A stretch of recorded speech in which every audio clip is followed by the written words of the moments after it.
Les mots peuvent-ils blesser? À ton avis, est-ce que les mots peuvent faire mal? Est-ce qu'ils ont un pouvoir?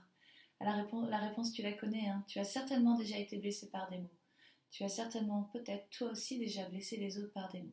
Nous avons tous les êtres humains ont déjà été blessés et nous avons tous déjà blessé les autres avec nos mots. Et souvent, c'est sans le vouloir. Alors souvent, on pense aussi que la violence, c'est forcément des actes physiques. Eh bien non, il existe plusieurs types de violences. Il y a effectivement les violences physiques, c'est quand on abîme le corps avec des coups. Et quand le corps est violenté, quand le corps est abîmé, on violente également le cœur. Mais il existe aussi des violences verbales ou psychologiques, c'est-à-dire qu'on va abîmer le cœur avec des mots ou avec des comportements. Les mots, ils ont un pouvoir, ils sont puissants. Et on a parfois aussi l'impression que ce n'est pas grave de s'insulter, de s'injurier, de se moquer du physique de l'autre, ou encore de son nom, de ses habitudes, que tout ça, ce ne sont que des mots. Eh bien, prononcer certains mots, c'est comme, bam, envoyer une flèche dans le cœur. Ça coupe le souffle. Ça abîme la confiance en soi et l'estime de soi. La confiance en soi, c'est ce que je vais oser faire, et l'estime de soi, c'est ce que je pense de moi.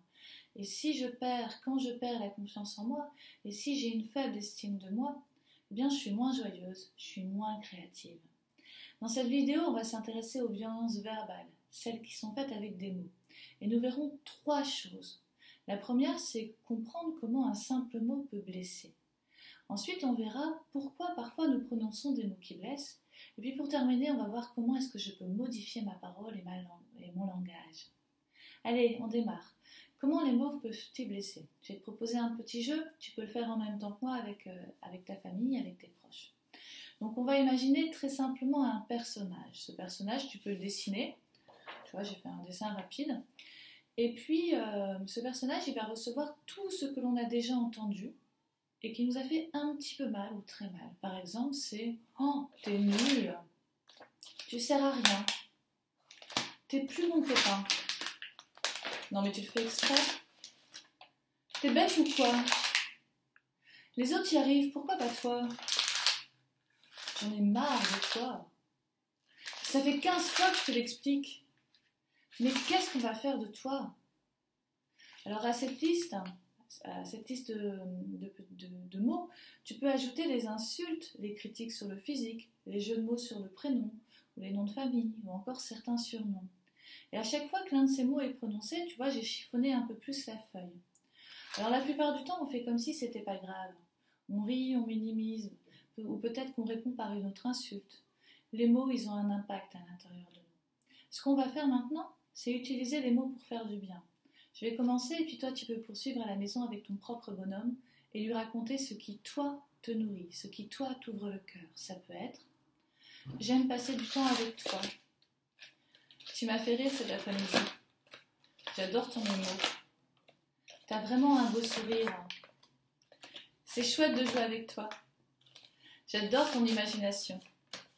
J'ai plaisir à te voir grandir. »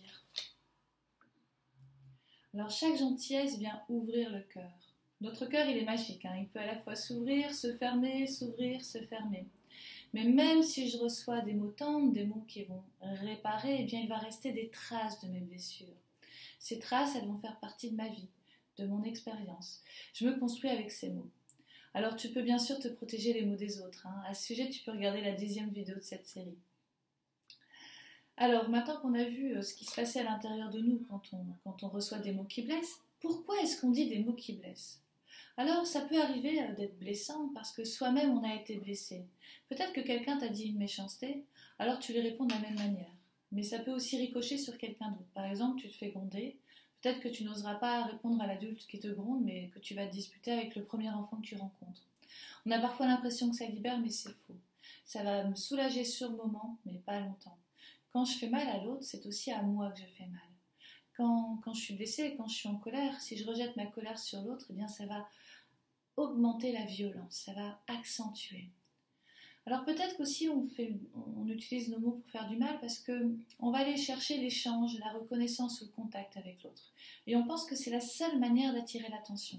Alors oui, ça fonctionne, hein, on attire l'attention. Mais la relation qui va être vécue, elle va être inconfortable. Je me souviens d'une petite fille qui, en récréation, envoyait toujours de l'eau sur une autre. Et quand on lui en demandait pourquoi elle agissait comme cela, eh bien elle répondait qu'elle voulait devenir son amie. Alors je suis pas tout à fait sûre, enfin je suis même plutôt tout à fait sûre que ce n'est pas la bonne stratégie.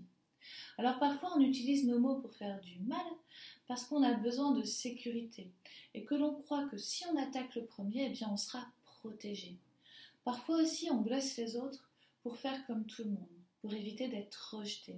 Et si la situation elle se répète et que c'est toujours la même personne qui est abîmée et insultée, c'est peut-être ce qu'on appelle du harcèlement. Alors comment est-ce que je peux faire pour éviter de dire, de prononcer les mots qui blessent? C'est la troisième partie. Alors maintenant que tu sais que les mots ont un pouvoir, tu peux choisir comment les utiliser, pour toi et pour les autres. Prends le temps de t'écouter parler et prends soin de tes mots. S'ils sortent tout seuls, eh bien tu les répares. Tu verras un petit peu à la fois ta parole et tes relations seront plus joyeuses. Écoute ton cœur, qu'est-ce que tu ressens? Qu'y a-t-il derrière ton émotion? Quel besoin se cache? Tu peux aussi penser à mettre ton bouclier, à te protéger des mots des autres.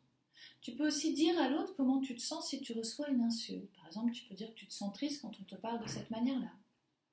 Prends le temps de respirer aussi. Si tu te sens assez en sécurité, tu peux aussi demander à l'autre comment il se sent et de quoi il a besoin. Par exemple, si quelqu'un t'insulte, tu peux dire « Oh là, je sens que tu es peut-être en colère. Comment ça se passe pour toi? De quoi tu as besoin ?» Tu peux aussi utiliser les petites cartes qui sont en lien sous la vidéo pour identifier tes émotions et tes besoins. Tu peux utiliser tes mots pour faire du bien, dire ce que tu aimes, parce que être positif, ça rend positif.